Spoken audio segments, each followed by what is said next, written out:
that the President of the United States, Joseph Biden, on day one, addressed this and delivered it through Executive Order 13985, advancing racial equity and in underserved communities, mentioning Black folks first. That gives us a chance in 2022 to shape a solution based on this is the first time that we have had a Bureau of Alcohol, Tobacco, and Firearms head. All right. We have all the tools. We've got to have the discussion. I look forward in following up with you on this discussion with others relative to the permanent forum on people of African descent in the United States, in that Bureau, starting August 25th, and then following on a conversation in October in the National Underground Railroad Freedom Center. I'll stop and take any questions. Wow. Well, yeah, first of all, thank you very much for your presentation. Quite weighty, if you would. Yes. I hear you mentioning the Deacon of Defense. Yes. And I know the role that they played in places like Mississippi, where individuals, African Americans, received the right to vote. And a lot of people didn't know that the Deacon of Defense, those were brothers who talked very little but carried a very powerful rifle. They realized the benefit of at least letting the police know that if they don't do their jobs, that they were prepared to defend their people going to the polls. And so I always wondered what happened to the old Deacon of Defense. And the question is whether or not there's still a role Black for Panther Party to organize. I think the Black Panther Party, they were more, and that's arguably the case, right? No. I'm telling you, where they started out in a food feeding and community service organization, as they more militarized. You look at what they did in California with the State House, that came from them studying the deacons, okay, and so that's our organization have members from both us and the BPP who are there, and don't forget, it was headed at its peak by a woman. It was really good. This is true. I'm a young old guy. Indeed. Well, I happen to be a young old guy myself, U.S. Army veteran, and continue to stay very connected. Good. Then you'll join us with the National Association of Black Veterans. Well, we have a veterans organization. Indeed. The one thing I will say, I do believe, though, that the agenda for there used to be the state of the Black community, right? Our good friend used to do that. Anyone can. But Ron Daniels. Ron Daniels started it for sure. But even before that, there were conversations. I remember Dr. James Cheek at Howard University would have the 1/3 of a nation task force, and he would actually convene a meeting of all of the major academicians of African descent from around the globe. And it used to be heavily focused on the United States, but it would speak on the state of Black America. And because of his position where he had an audience with the President of the United States every year, that meeting used to take place roughly around June, July, before his I think August, September or whatever, leading into the next budget year. So that was a very critical meeting.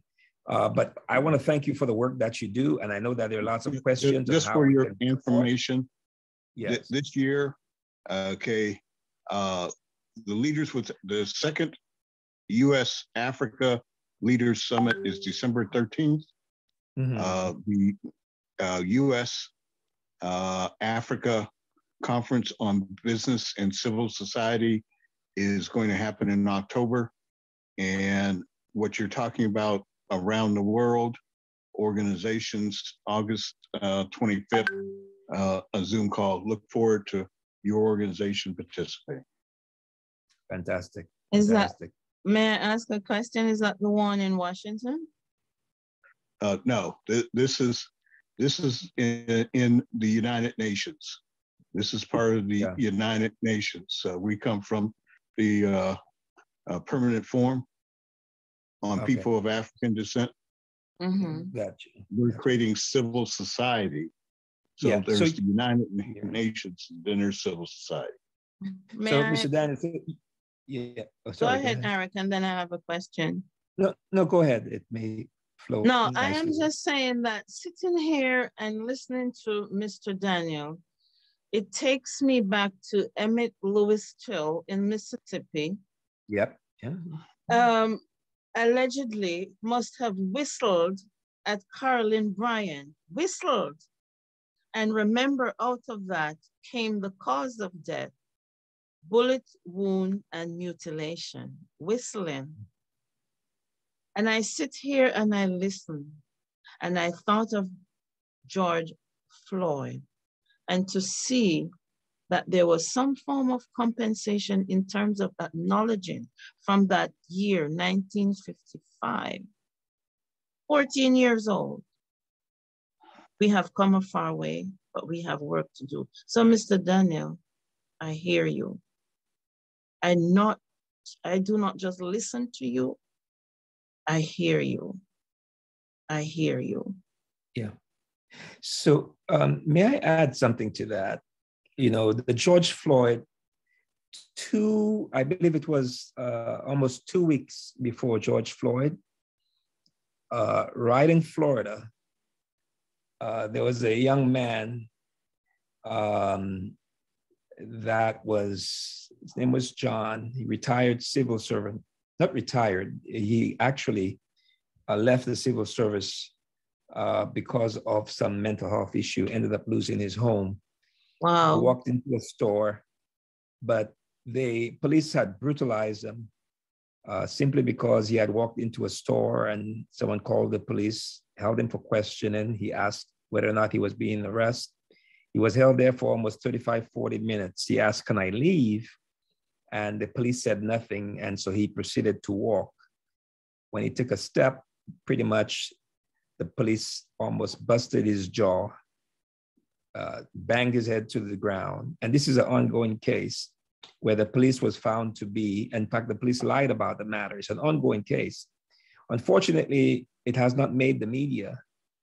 NAACP or no one else will take it on. Video makes the difference. Well, they have the video.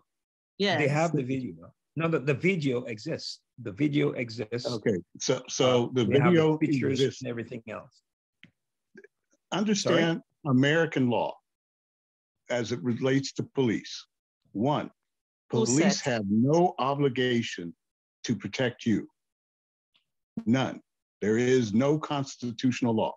Right. Second, police have the obligation, only if they have you in custody to protect you.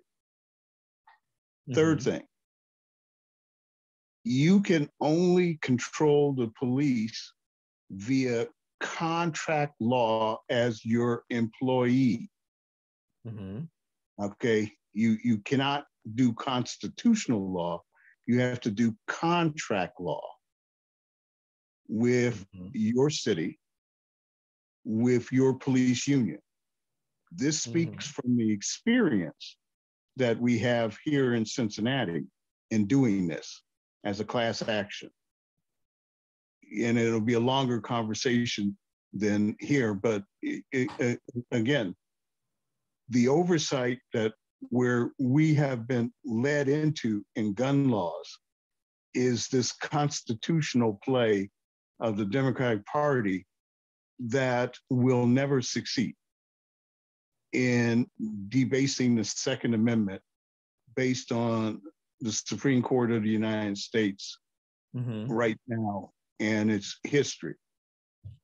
What we have to look at is contract law in America's 18,000 different police forces.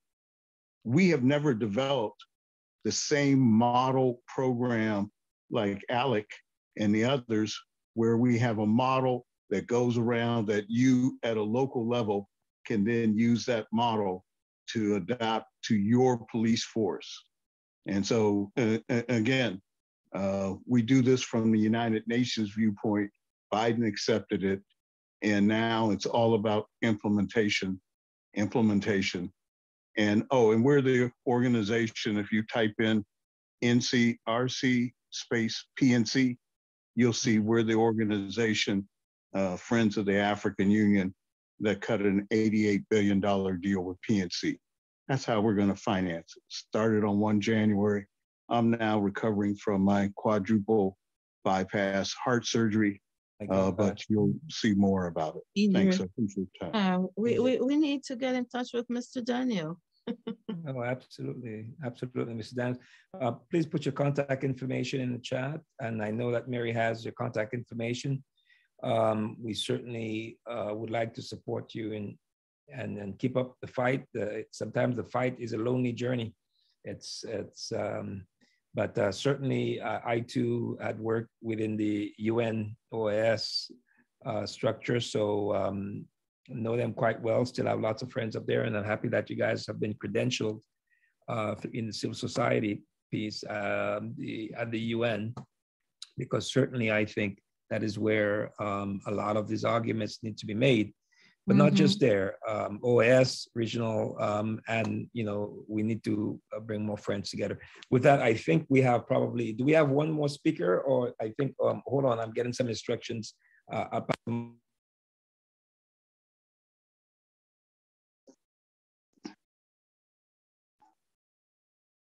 All right. But then again, we have, go ahead. No, I was just going to say, Mr. Daniels, I appreciate that information you gave us. Yeah. Very yes. Oh, yes. Yeah. So, Miss Deborah, I was just about to say, under the Constitution, there is one law, but hypothetically, there are two laws, right? And then it's very rare that when hypotheses mix with constitutional law, that we get a benefit. That's exactly right. Yeah. But well said. but I would challenge that in 2022. In 2022, understand that we started right in slavery. Then we went into apartheidship. Our ancestors, 1868, by law, we went in apartheidship to 1965 with the Voting Rights Act. All right, and here comes the moderator, Mary, telling us. The paradigm is shifting. That's why there is so much shenanigans going on now. Well, yeah. You are disruptive. Hold on. Yeah. Hey guys, sorry, I apologize. Apparently our line has been semi-hacked or been, so Mary has been bumped off. Yeah, I don't know. And so unless Eric, we actually you're the host right now. But we'll continue indeed. Yeah. Mary will. So we're gonna continue on. Let's go to our final speaker for today's programming, and that is Miss Prophet. This is Prophet. Please, where did she disappear to? Is there? Prophet, are you there? Yeah, Prophet Anyanwu Cox. No, sorry. Anyanwu, please. this may be timely that